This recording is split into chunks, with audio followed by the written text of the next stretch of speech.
tôi dương ở trên ấy stock ở đòi ở tại dương chập đam riêng xong thèm năm đọc năm tới dương đừng khơi con em plaf đồ hay lo về sao chân môn hay chi vất miền bành ha thông rồi tôi bị say lơ ca kết bỏ dương thì bành ha các mẹ đã được tới cứ tốt mình tèn và thế là về đại dương ở trái dương ở đang đọc xe mấy cứ việc thông là sẽ mẹ dương trắng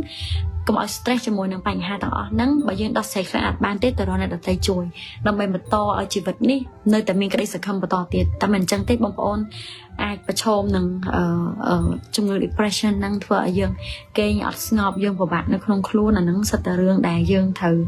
ពិចារណានិងគិតគូរមែនទែនបងប្អូនអរគ្នាបងប្អូនខ្លះទៀតមានជំនាញបច្ចេកទេសហើយប៉ុន្តែ soft skill ហាក់ដូចជាខ្សោយដោយសារតែយើងអាងតែយើងចេះបច្ចេកទេសចឹងទៅយើងមិនសូវចាប់អារម្មណ៍យើងមិនសូវខ្វល់អ្នកអតីតពេលខ្លះយើងមានអំណត់ខ្លួនឯងទៀតអ្នកខ្លះធ្វើការងារបានច្រើនដែរប៉ុន្តែcái thay hiểu mình nốt lại tức các bạn bằng ở cả lọ tròn đấy chẳng soft skill សំខាន់ក្នុងការធ្វើឲ្យយើងចេះរស់នៅហើយធ្វើឲ្យមនុស្សគោរពយើងដោយភាពជាមនុស្សល្អរបស់យើងមិនមែន position នេះចឹងបងប្អូនអរគ្នាដែរឡើងខ្ពស់ហើយសូមពិនិត្យបច្ច័យខ្លួនឯងឡើងវិញអំពីភាពជាមនុស្សល្អភាពបរិសុទ្ធនៅក្នុងចិត្តរបស់យើងឯងព្រោះបើយើងភ្លេចខ្លួនអាហ្នឹងវានឹងคล้ายទៅជាឧបសគ្គធំមួយសម្រាប់យើងអាចឲ្យយើងមាន credit ល្អនៅក្នុងការរស់នៅត្រឡប់មកវិញខ្ញុំសូមនិយាយមួយបងប្អូនអរគ្នាខ្ញុំក៏សង្កល់ឃើញមានបងដែលគាត់នៅកូរ៉េគាត់ទៅធ្វើការជាពលករគេទេនៅកូរ៉េហងៃ